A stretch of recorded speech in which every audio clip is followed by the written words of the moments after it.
അമേരിക്കയിലെ ഒരു middle class കുടുംബത്തിൽ ജനിച്ച് ആദ്യം അധ്യാപകനായി ജോലി ചെയ്ത ഒരാൾ പിന്നീട് എങ്ങനെ ലോകത്തിലെ ഏറ്റവും കുപ്രസിദ്ധമായ സെക്സ് ട്രാഫിക്കർമാരിൽ ഒരാളായി മാറി. 2019 ഇയാൾ ആത്മഹത്യ ചെയ്തെങ്കിലും ഇന്ന് ലോകം സംസാരിക്കുന്നത് ഇയാളെ പറ്റിയും ഇയാളുമായി ബന്ധപ്പെട്ട ഫയലുകളെ പറ്റിയാണ്. അയാളുമായി ബന്ധപ്പെട്ട ഫയലിൽ ലോകത്തിലെ ഏറ്റവും പവർഫുൾ ലീഡറായ ഡൊണാൾഡ് ട്രംപ് മുതൽ നമ്മുടെ പ്രധാനമന്ത്രിയായ നരേന്ദ്രമോദിയുടെ പേര് വരെ പരാമർശിക്കുന്നു. ശരിക്കും ആരാണ് ജെഫ്രി എപ്സ്റ്റീൻ? എന്താണ് ജെഫ്രി എപ്സ്റ്റീൻ ഫയലുകൾ? ഇന്ന് അയാളുമായി ബന്ധപ്പെട്ട് ഇന്റർനെറ്റിൽ പ്രചരിക്കുന്ന ഡേറ്റകൾ സത്യമാണോ? നമുക്ക് വിശദമായി പരിശോധിക്കാം. Jeffrey Epstein is back in the headlines, and this time the scandal has dragged a lot of people. Justice Department releasing more than 3 million pages of documents related to convicted sex offender Jeffrey Epstein. To the president had been released. Trump and Epstein were friends in the 1990s.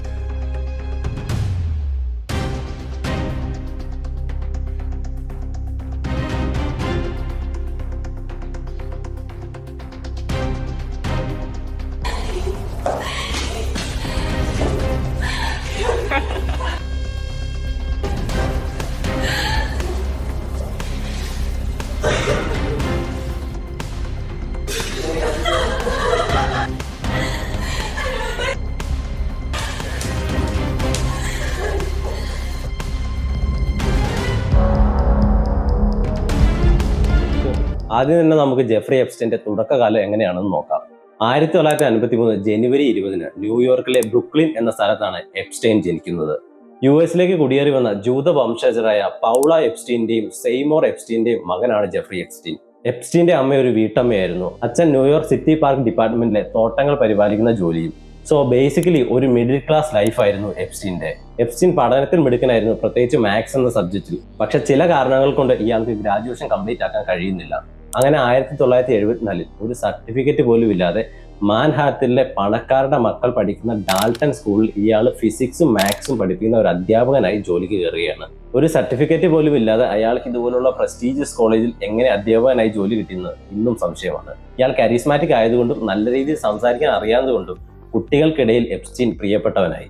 അങ്ങനെ 1976 ഒരു parents മീറ്റിംഗിനിടെ ഒരു parent എപ്സ്റ്റീനെ വാൾസ്ട്രീറ്റിലെ investment കമ്പനിയായ bear സ്റ്റേറിന്റെ CEO ആയ Allen ഗ്രീനിനെ പരിചയപ്പെടുത്തുകയാണ്.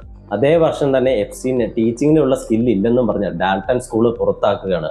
പിന്നീട് ഇയാൾ Allen ഗ്രീൻബർഗിന്റെ investment കമ്പനിയിൽ ജോലിക്ക് കയറുകയാണ്. ഇവിടെ വെച്ചാണ് എപ്സ്റ്റീന്റെ ജീവിതം പതിയെ മാറി തുടങ്ങുന്നത്. വളരെ കുറഞ്ഞ സമയം കൊണ്ട് തന്നെ ഇയാൾ ആ കമ്പനിയുടെ ലിമിറ്റഡ് പാർട്ട്ണർ ആകുകയാണ്. അങ്ങനെ തന്നെ 27ാമത്തെ വയസ്സിൽ കോസ്മോപൊളിറ്റൻ മാഗസീനിൽ ബാച്ചിലർ ഓഫ് ദ മന്ത് ആയി ഇയാൾ മാറുകയാണ്. അത്യാവശ്യം നല്ല രീതിയിൽ വാൾസ്ട്രീറ്റിൽ ഇൻവെസ്റ്റേഴ്സിന്റെ ഇടയിൽ ഇയാൾ ഫേമസ് ആകുകയാണ്. പക്ഷെ തൊട്ടടുത്ത വർഷം security and exchange commission regulation violate ചെയ്തതിന്റെ പേരിൽ ഇയാൾക്കെതിരെ ഒരു കേസ് വരികയാണ്. അയാൾ ആ ജോലി ക്വിറ്റ് ചെയ്യുകയാണ്. പക്ഷെ അയാൾക്ക് അവിടുന്ന് വലിയൊരു എക്സ്പോഷർ കിട്ടുകയാണ്. ഡേർട്ടി റിച്ചായ ആളുകളുടെ കൂടെ കൂടിയെങ്കിൽ മാത്രമേ തനിക്കും റിച്ച് ആകാൻ പറ്റുള്ളൂ എന്ന് അയാൾ മനസ്സിലാക്കുകയാണ്. പിന്നീട് 1980കളുടെ തുടക്കത്തിൽ എപ്സ്റ്റീൻ അതിസമ്പന്നരുടെ നഷ്ടപ്പെട്ട പണം കണ്ടുപിടിക്കാനുള്ള ഒരു ബൗണ്ടി ഹണ്ടറായിട്ട് പ്രവർത്തിച്ചു. ഈ ജോലി അയാൾക്ക് വലിയ രീതിയിലുള്ള ലാഭം ഉണ്ടാക്കി കൊടുത്തു. അങ്ങനെ 1984 ഇയാൾ ഒരു മില്യണറായി മാറുകയാണ്. പല അൾട്രാ റിച്ച് ആയ ആളുകളുമായി എപ്സ്റ്റീന് കണക്ഷൻ ലഭിക്കുകയാണ്. ഈ കണക്ഷന്റെ പേരിൽ 1988 ജെഫ്രി എപ്സ്റ്റീൻ ആൻഡ് കമ്പനി എന്ന പേരിൽ അയാൾ സ്വന്തമായി ഒരു മണി മാനേജ്മെന്റ് കമ്പനി ആരംഭിക്കുകയാണ്. $1 ബില്യൺ മുകളിൽ നെറ്റ്വർത്തുള്ള ആളുകൾ മാത്രമായിരുന്നു ഇയാളുടെ ക്ലയന്റുകൾ. സോ അവരെ ഹെൽപ്പ് ചെയ്തുകൊണ്ട് ഇയാൾ പണക്കാരനാകുകയാണ്. മാൻഹാത്തനിലെ ഏറ്റവും വലിയ പ്രൈവറ്റ് മാൻഷൻ, പലയിടത്ത് പ്രോപ്പർട്ടികൾ എല്ലാം തന്നെ എപ്സ്റ്റീന്റെ പേരിലുണ്ടായിരുന്നു.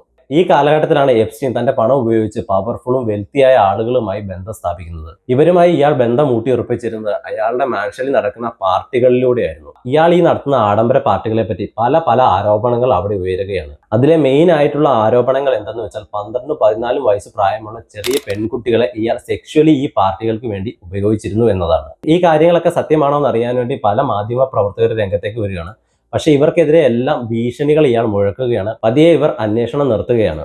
അവർക്ക് എപ്സ്റ്റീൻ എന്ന ആളെ തൊടാൻ പോലും കഴിയുന്നില്ല. ഇത് എപ്സ്റ്റീന് വളരെ വലിയൊരു കോൺഫിഡൻസ് കൊടുക്കുകയാണ്, കൂടുതൽ പാർട്ടികൾ ഇതുപോലെ ഹോസ്റ്റ് ചെയ്യാനുള്ള. പിന്നീട് തനിക്കെതിരെ ആരോപണങ്ങളൊന്നും വരാതിരിക്കാനും കൂടുതൽ പ്രൈവറ്റായി പാർട്ടി നടത്താനും 1998 US വിർജിൻ ഐലാൻഡിലെ ലിറ്റിൽ സെന്റ് ജെയിംസ് എന്നൊരു പ്രൈവറ്റ് ഐലൻഡ് ഇയാൾ വാങ്ങുകയാണ്.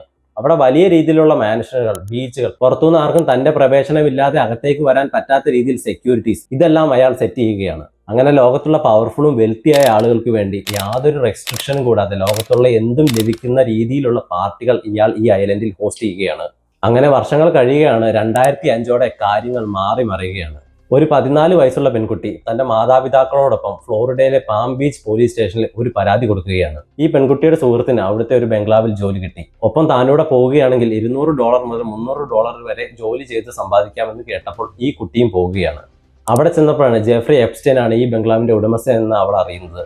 അയാൾ ഈ കുട്ടീനെ ലൈംഗികമായി പീഡിപ്പിച്ചു എന്നതായിരുന്നു പരാതി. പോലീസ് ഇതിന്റെ പേരിൽ കേസെടുക്കുകയും അങ്ങനെ അന്വേഷണങ്ങൾ മുന്നോട്ട് പോകുമ്പോൾ ഇയാൾക്കെതിരെ ഏകദേശം 40ഓളം പെൺകുട്ടികൾ കംപ്ലൈന്റ് കൊടുക്കുകയാണ്. അങ്ങനെ പോലീസുകാർക്ക് ഒരു പാറ്റേൺ മനസ്സിലാക്കുകയാണ്. ദാരിദ്ര്യത്തിൽ ജീവിക്കുന്ന, മാതാപിതാക്കളോട് അകന്നു കഴിയുന്ന, പണത്തിന് ആവശ്യമുള്ള 12ഉം 14ഉം വയസ്സ് പ്രായമുള്ള പെൺകുട്ടികളെ ഇയാൾ സെക്ഷൽ പാർട്ടിക്ക് വേണ്ടി ഉപയോഗിക്കുന്നു എന്നത്. നല്ല ജോലി കൊടുക്കാം, വലിയ ശമ്പളം കൊടുക്കാം എന്നിങ്ങനെ കുട്ടികളെ പറഞ്ഞ് മോഹിപ്പിച്ച് ഇയാൾ ഇവരെ ചൂഷണം ചെയ്യുകയും പീഡിപ്പിക്കുകയായിരുന്നു. അങ്ങനെ ഇയാൾക്കെതിരെ FBI അന്വേഷണത്തിലേക്ക് വരികയാണ്.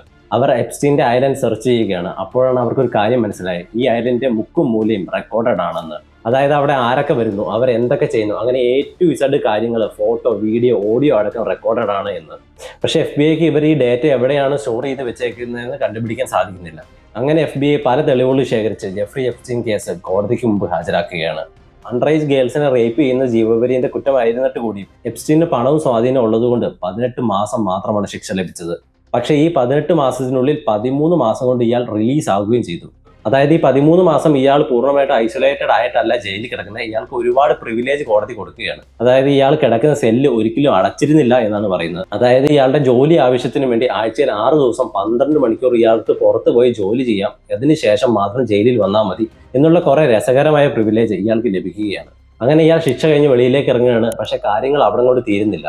വീണ്ടും ഇയാൾക്കെതിരെ ഊർജിതമായ അന്വേഷണ പോലീസും അതുപോലെ തന്നെ സ്വതന്ത്രമായ മാധ്യമ പ്രവർത്തകരും ഇയാൾക്കെതിരെ അന്വേഷണത്തിൽ ഇറങ്ങുകയാണ്.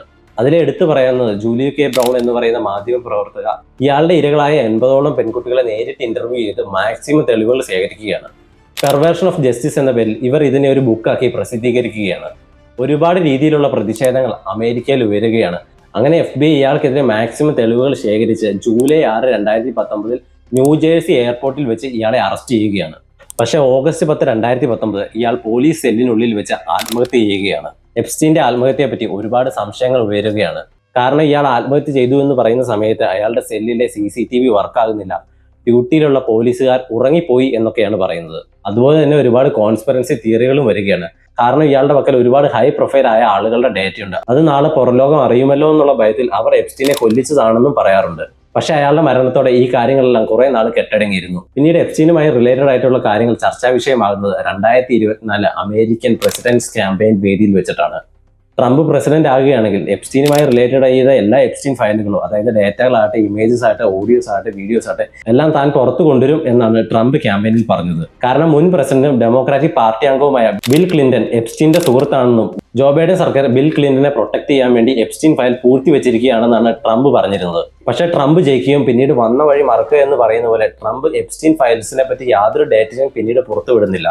ഇത് അമേരിക്കയിൽ വലിയ രീതിയിലുള്ള പ്രതിഷേധങ്ങൾ ഉണ്ടാക്കി. അങ്ങനെ എല്ലായിടത്തുനിന്നും പ്രതിഷേധങ്ങൾ ഉയർന്നപ്പോൾ US Congress Epstein transparency act bill പാസ്സാക്കി കോൺഗ്രസിൽ അവതരിപ്പിച്ചു. ഇതവിടെ പാസ്സാകുകയും 30 ദിവസത്തിനുള്ളിൽ എല്ലാ എപ്സ്റ്റീൻ ഡേറ്റയും പബ്ലിക്കലി കൊടുക്കണമെന്നും അവർ പറഞ്ഞു. അങ്ങനെ ആദ്യത്തെ ഡേറ്റ ഇവർ പുറത്തുവിട്ടു. പക്ഷെ അതിൽ കാര്യമായ കാര്യങ്ങൾ ഒന്നും തന്നെ ഇല്ലായിരുന്നു.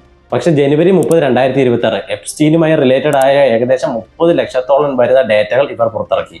അതിൽ 2000 വീഡിയോകൾ, 1,80,000 ഫോട്ടോകൾ, ഇമെയിലുകൾ, അങ്ങനെ പല ഡീറ്റെയിൽസും അവർ പുറത്തിറക്കി. ഈ ഡോക്യുമെന്റ് പലയിടത്തും ബ്ലാക്ക് കളറിൽ മാർക്ക് ചെയ്തിട്ടുണ്ട്. അതുപോലെ തന്നെ വിക്ടിംസിന്റെ മുഖങ്ങൾ കൊടുത്തിട്ടില്ല. അവരുടെ പ്രൈവസി സൂക്ഷിക്കാൻ വേണ്ടിയാണ് എന്നാണ് ഇവർ പറയുന്നത്. പക്ഷെ പവർഫുൾ ആയ ആളുകളെ രക്ഷിക്കാൻ വേണ്ടിയാണെന്നും മറ്റൊരു കോൺസ്പിറൻസി പറയുന്നുണ്ട്.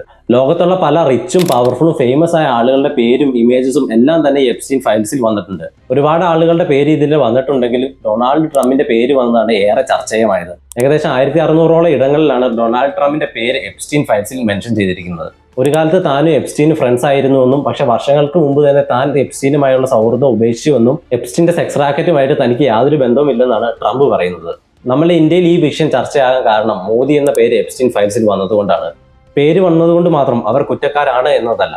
2017 എപ്സ്റ്റീൻ അയച്ചൊരു മെയിലിൽ മോദിയുടെ പേര് പരാമർശിക്കുന്നുണ്ട്. ആ മെയിലിന്റെ കോണ്ടെക്സ്റ്റ് ഇങ്ങനെയാണ്: താൻ മോദിക്ക് കൊടുത്ത അഡ്വൈസ് പ്രകാരം അയാൾ ഇസ്രായേലിൽ പോയി താൻ പറഞ്ഞ കാര്യം ചെയ്തുവെന്നും അത് ട്രംപിന് വളരെയധികം ഇഷ്ടപ്പെടുകയും ചെയ്തു എന്നാണ് ഈ മെയിലിൽ പറയുന്നത്. ഇത് നമ്മുടെ വിദേശ മന്ത്രാലയം എതിർക്കുകയും ഇതൊരു കുറ്റവാളിയുടെ വെറും കെട്ടുകഥ മാത്രമാണ് എന്ന് പറയുന്നുണ്ട്. ജെഫ്രി എപ്സ്റ്റീൻ ഫയൽസുമായിട്ട് ഒരുപാട് തരത്തിലുള്ള ഇമേജസും വീഡിയോസും ഇപ്പോൾ സോഷ്യൽ മീഡിയ ഫ്ലഡഡ് ആണ്. അതിൽ ഭൂരിഭാഗം ആളുകൾ ഷെയർ ചെയ്യുന്ന ഫേക്ക് ആയിട്ടുള്ള AI വീഡിയോസ് തന്നെയാണ്.